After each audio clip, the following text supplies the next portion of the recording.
We've thought about several stories over the last few weeks, showing us people who trusted and believed in Jesus Christ. First, we learned about the disciples, the people that he called to go with him. They chose to follow him. Then we learned about Zacchaeus, who went up a tree to see Jesus, and Jesus went and had dinner with him and helped Zacchaeus to become a better person. We found out about the paralysed man, whose friends helped him to meet Jesus.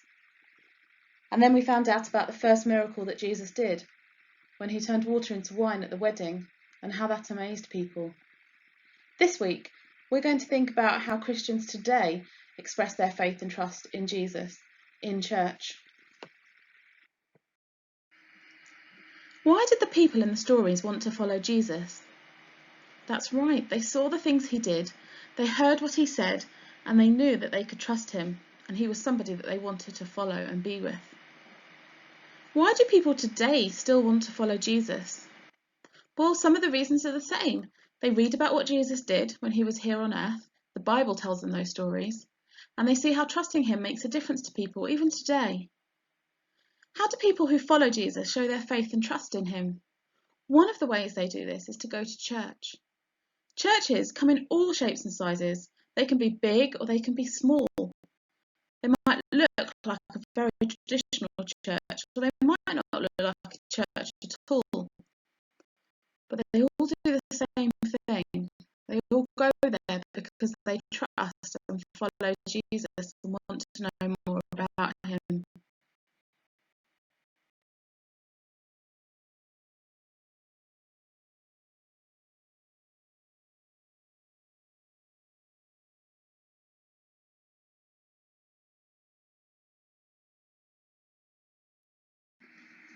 Although church buildings can look very different on the outside, some of the things that people do when they go to church can be very similar.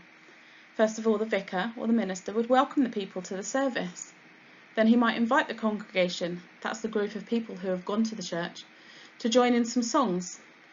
Somebody might read from the Bible, maybe a story about Jesus, and then there'd be a talk or called a sermon about why people followed Jesus when he was alive on earth. Then somebody might lead the congregation in prayer and maybe some more songs before they go home.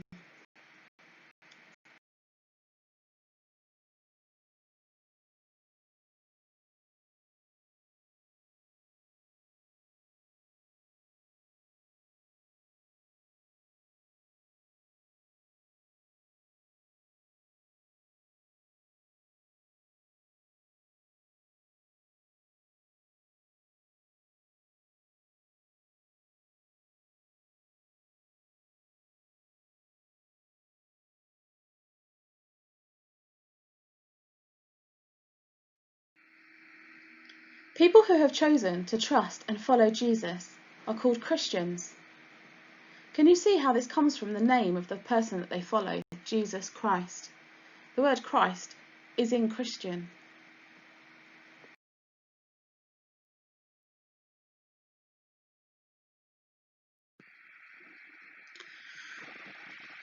Your task this week is to think about somebody you trust. Why do you trust them? How do you know you can trust them? Draw a picture of the person, or you can use the outline if you like and make it look like the person you've chosen, and then write a sentence to say why you trust them. Then choose one of the stories we've learnt about Jesus and draw a picture of it. Complete the sentence to say why Christians trust Jesus.